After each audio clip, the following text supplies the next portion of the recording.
The first time I saw angels, I can't remember actually when that first time was, because as far as I know, from the moment I opened my eyes, I cannot remember any time in my life not seeing angels.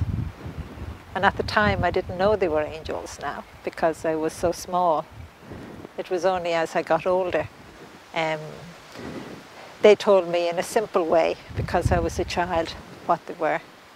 When I started to realize that they weren't human like everybody else was a time when I was very, very young. I had a little brother who had died before me, but I hadn't known as such, but I used to play with him. And one time I touched him, and that was just magical.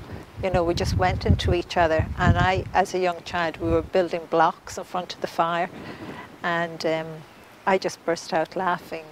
And that is when they explained to me, your brother is not an angel, he's a soul, but we are angels. Everyone has a guardian angel, just like all of you here. You know, I have seen the bright light behind each and every one of you.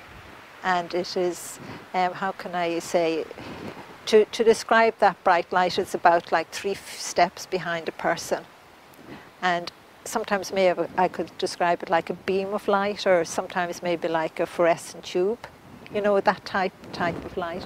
And sometimes it can be, you know, different widths, but it makes no difference. It's only when, and I don't see everyone's guardian angel, I just see that. But if for some reason that light opens up and I'm allowed to see that guardian angel, to me, I feel very privileged. And guardian angels are just beautiful. They're indescribable, but I always have to smile. Not one of them is alike. And again, they always seem to change their appearance in the sense of, how can I describe, enough something, say, that human being needs within their life. And guardian angels, not even only guardian, but any angel, they're neither male nor female, because I have to smile at that, because they can change, you know. But again, they're beautiful. I would often just call them creatures, because your guardian angel is a gift from God, and every single human being has a guardian angel, regardless of the religion, their nationality, the colour of their skin, you know, or even whether they have no faith or don't believe in anything. I'm afraid everyone has a guardian angel. And no one, I haven't seen one human being in my whole life that hasn't got one, so you can't escape. Like your angel just won't stop now, and I'm just giving out stink. It's not your guardian angel, it's just 2 other angels that are mimicking you all of the time. I'm telling them, it's good. They're trying to keep me smiling. Your guardian angel loves you. You're precious to them. You're their number one. You know, they have to do everything they can for you. Except we all humans have a problem. 99.9% of the time we don't want to even believe that we have a guardian angel, or we want to only believe that we do everything ourselves. When I was a child, the angels used to tell me I would write a book about them. And one particular time when I was married, had my own children, and I was wheeling my young daughter home, the angel Michael came up behind me, you know, as usual. And he said to me, you know, it's getting close now to the time for you to write.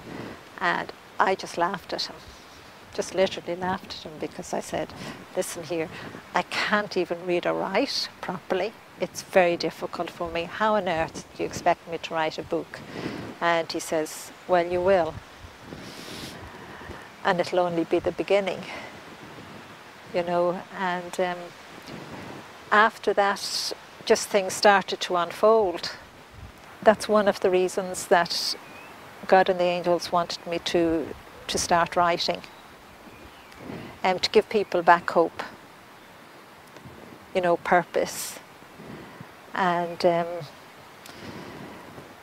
just miracles have just unfolded, and eventually the book did get written. But God chose the time, not me. So people would often say, but why now? But it is now that people need the hope in their lives, because the world has changed so much, and because so much has happened. You know, a lot of the world, not the whole world, became very materialistic, you know, and a lot of people forgot the most important thing of life. You know, and that is that you have a soul. And the most important thing for each and every one of us to do is to live life and to help each other. You know, and family is very precious.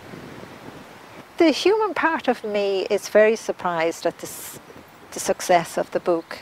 God and the Angels told me it would be a worldwide bestseller all over the world. And the book is very successful. But the most important thing to me is because the book is helping so many people. It's unbelievable. I'd be shocked myself, like all the letters I get, there's sacks of them. They would say it's given them back faith as well. You know, they have started to say a prayer, they've started to ask for help, they have started to try to be better human beings. To me, the most important thing was that even if it helped one person in the world to change their life or to give them back that hope, to me that was absolutely marvelous. It's priceless. But I am shocked because it seems to be doing it for, I couldn't give you a number at all. My whole life has been a secret till now, and now the whole world knows, but there are still loads of secrets. And maybe they'll let me someday tell them all, but maybe they won't.